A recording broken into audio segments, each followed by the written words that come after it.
Well, coming up Thursday, it's our big job fair in downtown Battle Creek. And I'll tell you something, I haven't seen a posting on social media and our website shared so much as this job fair information that's coming up very soon.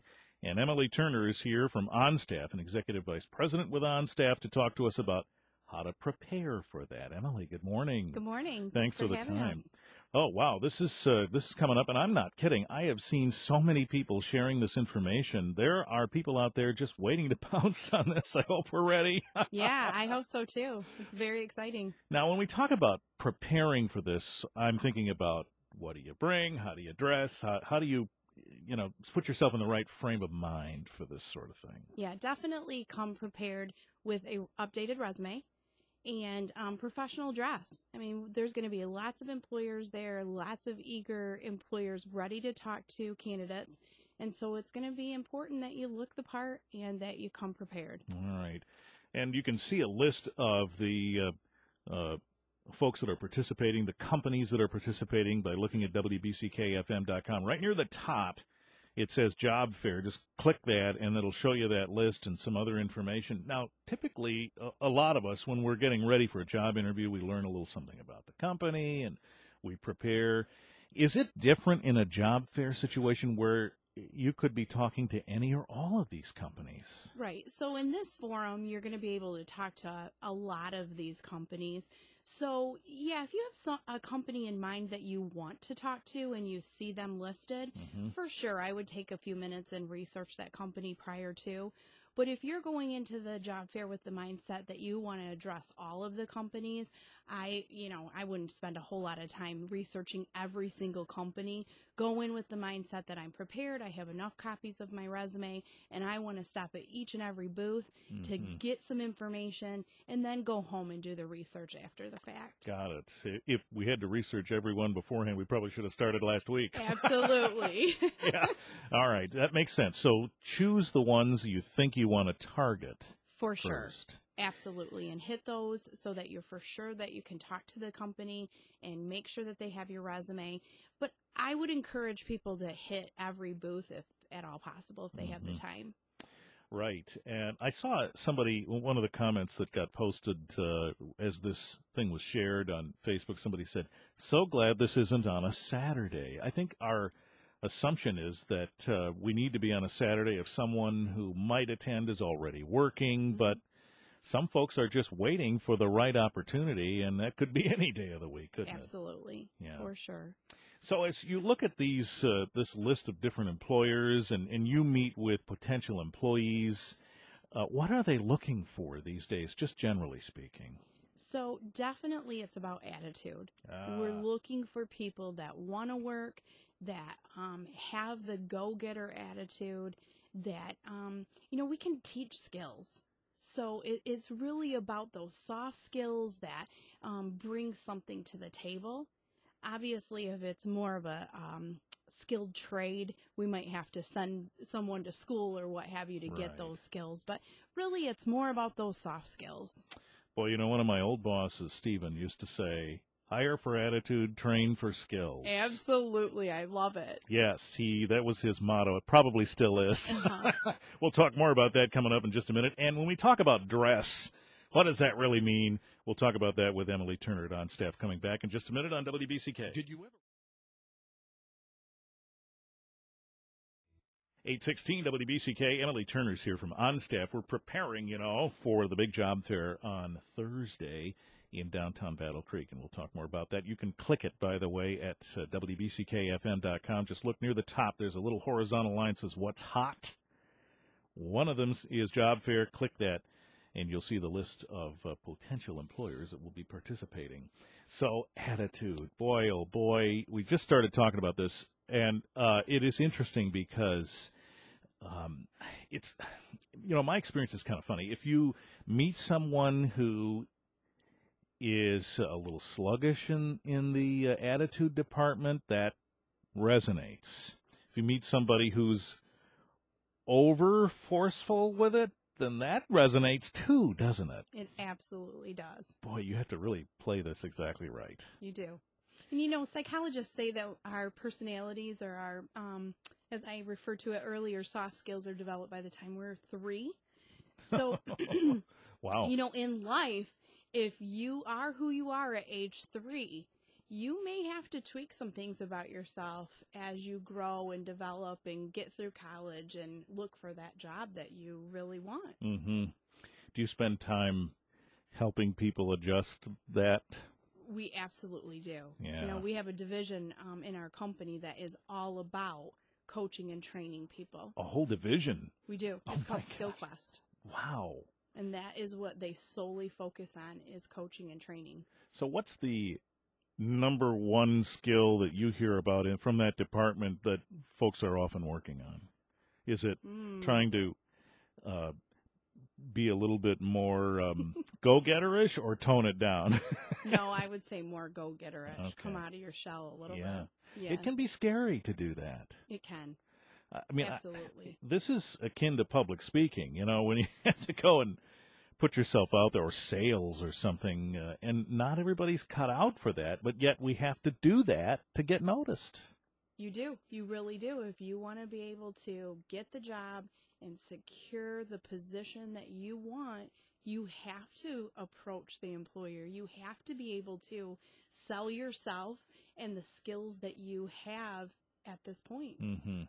So you talked about an up-to-date resume. Mm-hmm. What's the preferred style of resume these days? I mean, back when I was out there, it seemed as though you had to have a chronology and demonstrate your skills and the list of employers with whom you worked, and if there was any gap there, you had to be ready to explain it. And we've gotten sort of away from that chronology, haven't we? No, it's still about that. Oh, good. Definitely you want to have an objective.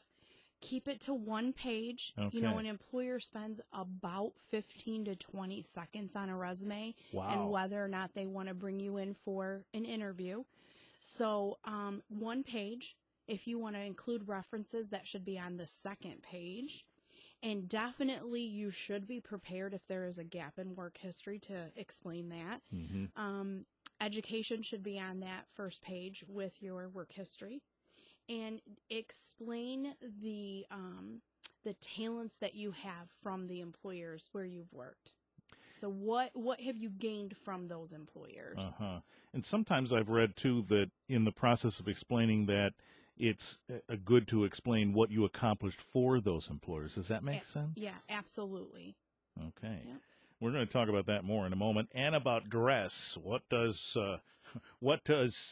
dressing up really mean these days? We'll discuss that coming up in just a minute. 8:22 WBCK. Emily Turner's here from OnStaff. She's going to be part of the group, I think, on Thursday at our big job fair in downtown Battle Creek, and one of the major sponsors of the event, and we thank you for that. So let's talk about resumes just a little bit longer. 1 page, can be chronological, should talk about the skills you've gained and the things you've accomplished with the employers. Be ready to talk about a gap in employment history. For sure. How do you handle that? That's a tricky one, isn't it? It is, yeah, especially if you have been terminated or let go for some reason.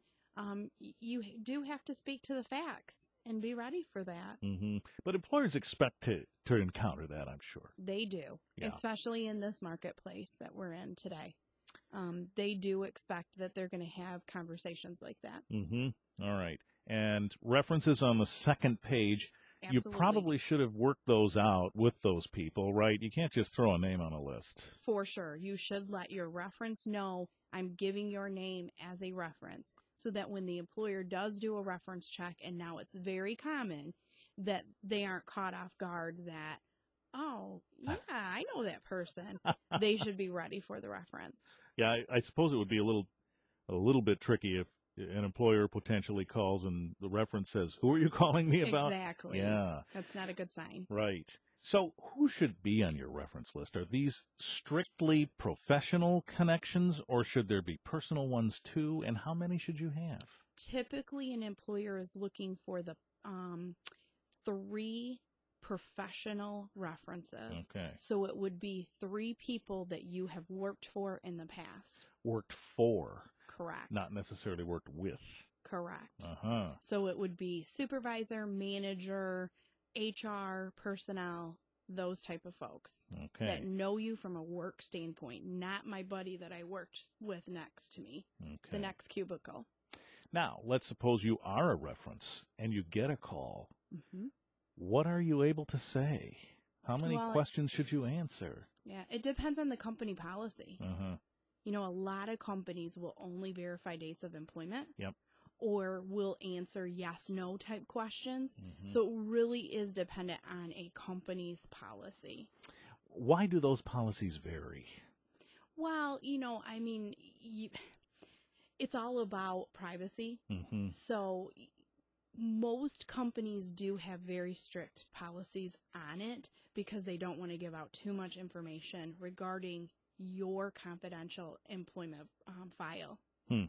All right. What about cover letters these days, Mm-hmm. particularly in a job fair situation where you could potentially be meeting dozens of people? Do you write a generic cover letter that you would hand to everyone or not? So I wouldn't spend the time to do it. Okay. Traditionally, a cover letter is addressing an employer about a specific position you're interested in.